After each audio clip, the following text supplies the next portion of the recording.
perbuatan dia tu menimbulkan ketakutan di dalam hati Musa. Zahirnya Nabi Musa ni duduk ingat ular sungguh lah. Zahir nampak tu, tak secara lah dia silap mata ke apa. Mana ada kesan jugalah Zahir tu. Kalaulah dia nampak tali semacam, apa dia takut? Itu menunjukkan ada kesan. Tapi di sini apakah kita boleh menimbulkan, kita kata ada dia takut, ada kemungkinan dia terjejaslah pula wahyu dia. Tak ada kena mengena dengan hak tu. Ini perasaan semasa tu saja. Perasaan semasa tu saja. Kalau kita kata orang biasa je, kena kesan silap mata ni, buat tali jadi nampak ular. Nabi tak, ni Nabi. Bukan dia siapa berasa takut. Nabi Musa nak lari, Tuhan kata jangan. Ini menunjukkan kesan tu ada kesan.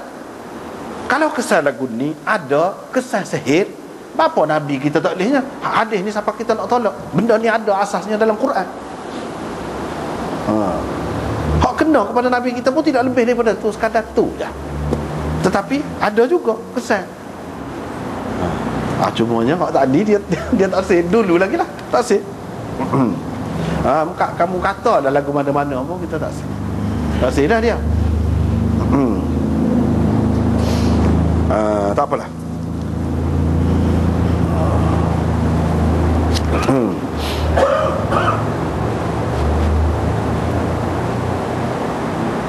Itu sebahagian daripada perbincangan. Tak apa, kita tengok semula. Rasulullah sallallahu alaihi wasallam kata Aisyah telah disihir. Kebanyakan ulama terima hadis ini. Kalaupun ada orang ni pertikaikan, orang ni tidak sepakat.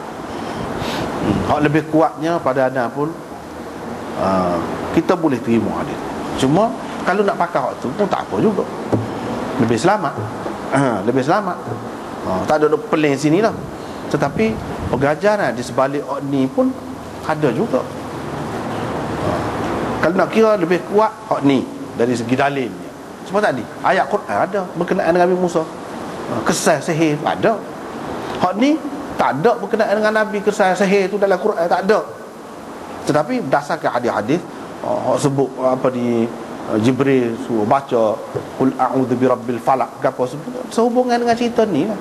Itu sebagai pengajaran kepada kita, panduan kepada kita pula. Nak ceritanya benda-benda hak Tuhan buat ni, kuasa syaitan ke apa ni, dia boleh. Bukan orang biasa, nabi-nabi pun. Cumanya dia ada hak lah, tidaklah sampai seperti orang biasa. Seperekat tu ada, boleh. Maka kita kena berhati-hatilah. Kita kena berhati-hati, jaga diri, dan pemerintah pun kena jaga orang-orang hak lagu ni. Dengan sebab itu Imam Malik kata kalau kes sihir, dia sihir orang mati, maka kena bunuh balas dia. Itu supaya benda ni tidak meluas dalam masyarakat. Dia terima kesan tu. Buat kena kat orang, jangan orang buat kena kat orang ni. Jadi sihir lah. Kita panggil atas nama bomo kau gapo ikut lah tu. Hakikatnya gitu. Bahkan ada dalam masyarakat kita ni ada pernah satu orang dia buat kepada orang perempuan. Anak pun kenal orang perempuan mati dah, mati belakang dah. Dia buat atas belakang apa ni kurung. Dia tulis atas belakang kurung.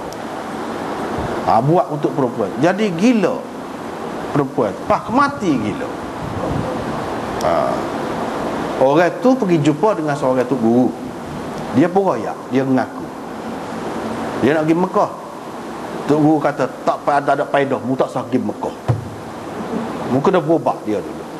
Nak cari mana guru tu kata kita tahu apa. Berlaku dalam masyarakat kita ni. Dan kesan dia ada. Itu berdasarkan pengalaman. Orang duduk tahu belakang dah tu. Macam mana kita nak nafi?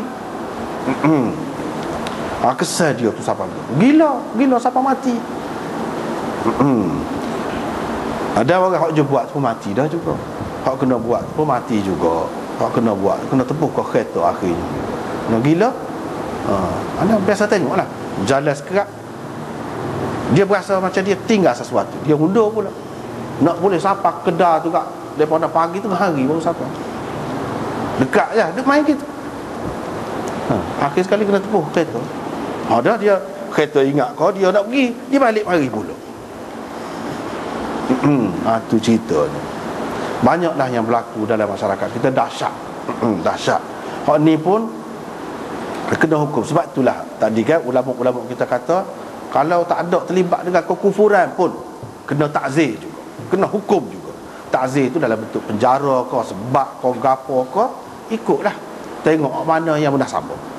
Tapi kalau berkait dengan kekufuran, sampai ulama kata kena bunuh. Sampai ke peringkat tu bahaya sihir ni. Jadi ada seorang Yahudi daripada Bani Zuraik, namanya Labid bin Al-A'sam. Sebenarnya di sini disebut Yahudi. Dia ni bukan Yahudi, tetapi halif Yahudi, sekutu Yahudi dari kalangan Ansar juga, tapi tidak Islam lah. Tidak Islam. Dia buat sampai Nabi SAW tu berasa gitulah. Sehingga pada suatu hari berlakulah apa yang berlaku. Nabi SAW doa. Hadis ini mengajar kepada kita, kalau sekiranya berlaku benda-benda seumpama ini kepada kita ataupun ahli keluarga kita, kena berdoa banyak-banyak. Kena berdoa banyak-banyak, dan kena minta Allah SWT tunjuk kepada kita. Seperti mana yang berlaku kepada Nabi SAW. Hak berlaku kepada Nabi ni penting. Kalau kita nafikan semua ni, tak ada lah panduan. Tak ada lah dari segi panduan tu pula. Seperti dia sebut lah, ni duduk dekat kepala, ni mari. Dia kata, dia ni bapa dia ni. Dia kata waja'u, sakit. Kesan dia tu dalam bentuk sakit, semacam sakit. Sakit itu boleh berlaku kepada Nabi. Tidak ada yang bercanggah di sini. Tidak ada yang bercanggah dengan kedudukan Nabi. Apa Nabi tak boleh sakit kau? Boleh. Ni dia sakit, dia kata. Apa? Matbub daripada tubbah. Masa tib, asal makna dia perubatan, rawatan. Matbub kena ubat. Kena ubat. Tib, rawatan. Kena rawat, kena ubat. Padahal bukan kena ubat, kena sihir. Berapa orang Arab guna matbub untuk mashur, untuk orang yang kena sihir tu. Berapa dia guna matbub? Ini atas dasar tafaul. Dia panggil tafaul, mengambil sempena baik. Sebab benda ni orang tak sihir sangat. Tak sihir sangat. Dengan sebab itu tak sihir sebut hak Allah molek, dengan harapan mudah-mudahan dia ni boleh dirawat, boleh diubati. Dalam bahasa Arab ini, di kalangan dia guna gitu. Misalnya kita kata dalam bahasa Arab dia guna salim. Orang yang kena patuk, kau ular, kena gigit binatang-binatang bisa, dia panggil salim. Ladir, hak kena patuk kepada binatang-binatang bisa tu, orang Arab sebut juga salim. Bapa gelepar tu, dia salim. Salim tu makna sejahtera, sehat apa duk gelepar tu. Dia tukar. Dia tukar dengan harapan mudah-mudahan orang boleh mati tukih tu. Mudah-mudahan dia selamat, dia sejahtera. Jadi penggunaan bahasa untuk tafaul, untuk sempena baik. Dia benda-benda lagu ni dalam bahasa-bahasa ni diguna mana-mana pun. Misalnya dalam bahasa kita kata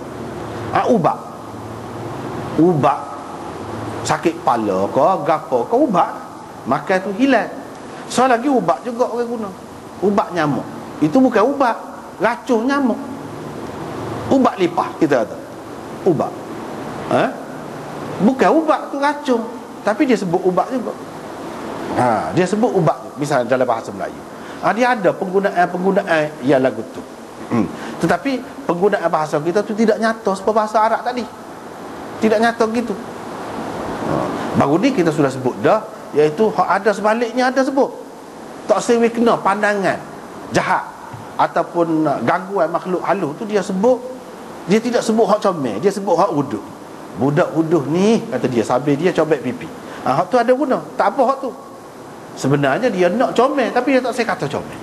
Alah ke huduh.